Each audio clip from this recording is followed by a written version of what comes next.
Enséñame tu palabra, enséñame tu bondad, Señor, y muéstrame tus caminos, que son la senda de santidad.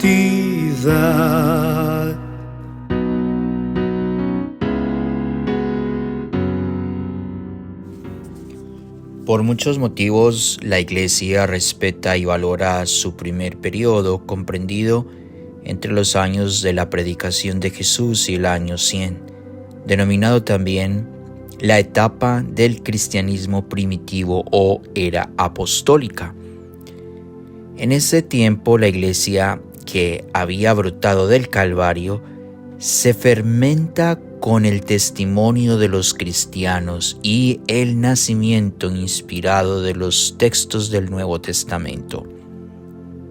Quienes por falta de información niegan la tradición de la Iglesia, de alguna manera niegan también la validez de los textos inspirados del Nuevo Testamento, porque estos surgieron directamente ligados a la transferencia de la predicación, el testimonio y el culto que hicieron los apóstoles a las nuevas generaciones de cristianos.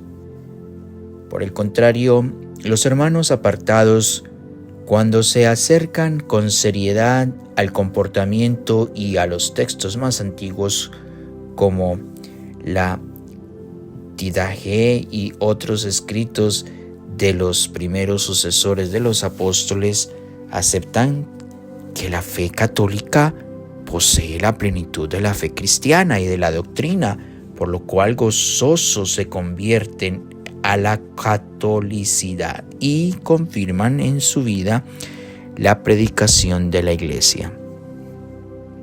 Precisamente cuando el texto de Marcos se refiere a la asistencia y la confirmación de la palabra de los discípulos, insinúa unos años posteriores a la presencia física de Jesús y la inspiración del Espíritu Santo sobre la comunidad que lo anunciaba, es decir, la bendición de la tradición. Mientras se consolidaba la Iglesia, la presencia viva de Jesús los motivaba para la fidelidad y la predicación. Por lo tanto, hermanos, manténganse firmes y guarden fielmente las tradiciones que les enseñamos de palabra o por carta. Pablo a los Filipenses. Según los estudios actuales, no sería Pablo confirmando lo que dice Marcos, sino el evangelista, reafirmando la doctrina paulina. Los discípulos enviados sentían en su misión que Jesús ratificaba con grandes signos la evangelización, mientras ellos reafirmaban con su vida lo que anunciaban. Los discípulos y los primeros cristianos habían ratificado su fe por la acción del Espíritu y por eso experimentaron el carisma misionero que los llevó a todas partes a sembrar la semilla del Evangelio, bautizando y ganando nuevos creyentes. Jesús, a pesar de haber ungido a los suyos con su sangre en la cruz y con la fuerza del Espíritu Santo, confirmaba permanentemente la fe y la obra de sus discípulos, quienes debían hacer lo mismo con los nuevos cristianos por medio del culto y la vida. Ya en el marco de la última cena, le había hecho a Pedro ese encargo: confirma a mis hermanos. El tesoro de la fe, como la vida misma, debe renovar su vigor por medio de la oración y la sacramentalidad.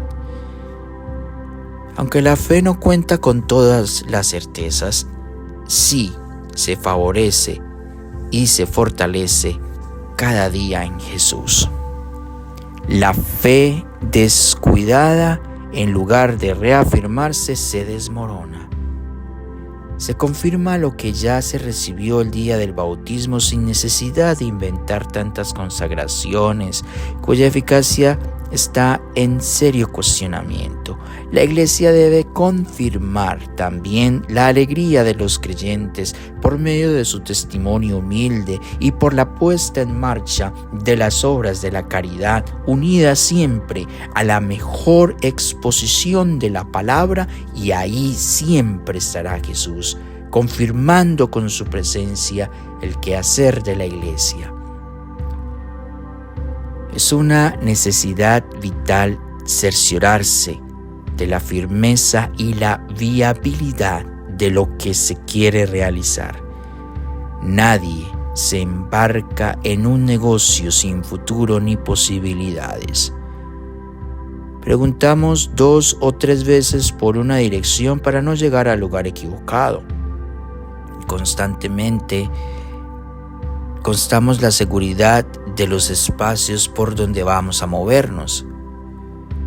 Cuando alguien nos llega con una noticia de dudosa credibilidad, tenemos siempre lista la pregunta: ¿estás seguro? Es muy normal querer comprobar y examinar las fuentes de donde nacen los rumores para no sentirse engañados. Nadie construye su casa sobre terrenos movedizos, ni comienza a estudiar en instituciones de pésimas referencias. Los pasos firmes en nuestras decisiones dependen también de la estabilidad del camino. Gran parte de la accidentalidad cotidiana depende de la pérdida de atención y del poco tiempo invertido en la preparación y la precaución. Las madres son expertas en advertir con un pálpito muy certero los lugares y las situaciones que debemos evadir para no permanecer en la confusión ni caer en la perdición. Aunque las épocas del pesimismo colectivo y la falta de entusiasmo por la vida que suelen darse al terminar las guerras, por fortuna han disminuido, todavía se asoman en la academia y en las redes algunos ratinfusos con sus disforias, pretendiendo que los demás se contagien de sus ideas sin fondo ni consistencia, que pueden desencadenar desprecio por todo lo que nos rodea e instintos suicidas. El desánimo, que muchas veces radica en la pereza y el apoltronamiento, impide que la gente se interese por los momentos de alegría, creando mejores vínculos sociales y alternativas para encender el fervor por la existencia. Los pregoneros de las teorías que repiten que nada tiene sentido o que nace para el fracaso total, no tienen por qué ser imitados o seguidos. Su falta de imaginación y su renuncia temprana a seguir luchando por sueños e ideales debe, por lo menos, ignorarse ante la contundencia de la grandeza y la belleza que nos rodean.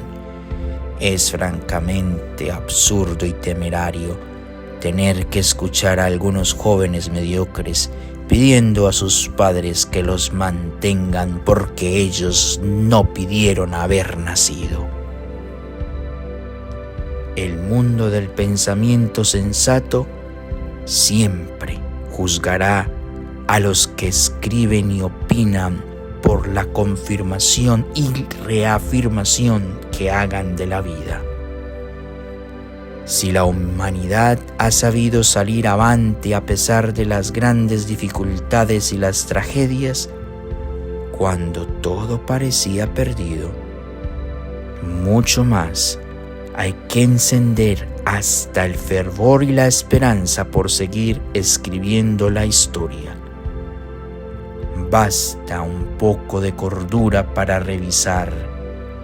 Las generaciones anteriores y comprobar que sí ha habido gente exitosa, comprometida y feliz. Renunciar es sinónimo de ignorancia. Lo tenemos todo para ratificar que vale la pena continuar. La ciencia nos motiva a valorar a los investigadores y sus grandes aportes al bienestar de todos. Los astrónomos tienen el inmenso oficio de mostrarnos la belleza del universo y lo que nos espera por ver y descubrir.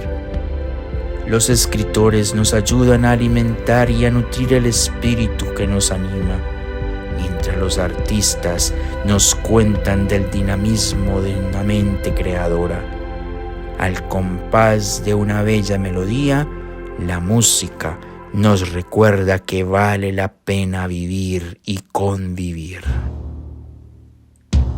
Señor Jesús, confirma con tu palabra nuestra vida. Santísima Virgen de los Dolores, ruega por nosotros.